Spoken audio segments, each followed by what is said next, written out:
Nĩ ituura rĩa Muthambi gicigo kia umbunge kia Maara kaunti-ini ya Tharaka-Nithi. Mũingĩ ũkĩoera watho moko-inĩ mao na kũmundia mwaki nyũmba na ngaari cia mamirioni ma mbeca nĩ Mbeu njithi arĩa marerĩkana makĩenda kwĩrĩhĩria.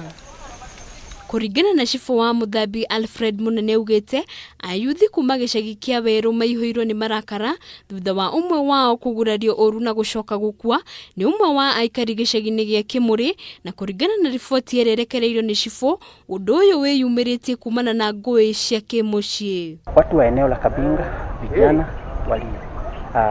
walitiwa na amati wakakuja leo asubuhi, wakatoka mapema sana kwa zile hasira, hadi mmoja wao ameuawa.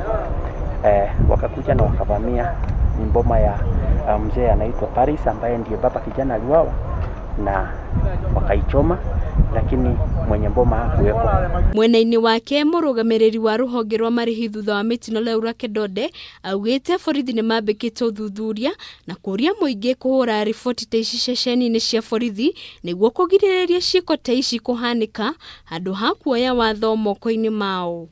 Na kile ningependa tu kuambia wananchi ni kwamba jambo lolote lile likitokea, hata kama ni baya kiasi gani, ni vizuri tufuate sheria. Ingekuwa ni vyema wangepiga ripoti, waache maafisa wa serikali waweze kufuatilia jambo hilo, ili wale wanaohusika wote waweze kukamatwa na waweze kushughulikiwa kulingana na sheria. Lakini kuchukua sheria mikononi, mwishowe tunapata kwamba tumeleta hasara zingine mingi, tumeharibu, tumepoteza maisha mengine. So ombi langu tu kwa wananchi ni kwamba wacha tuwe watulivu. Maafisa wa serikali wamefanya uchunguzi na wanazidi kufanya uchunguzi. Handũ-inĩ ha Kameme TV rĩtwa rĩakwa nĩ Wambui wa Maina.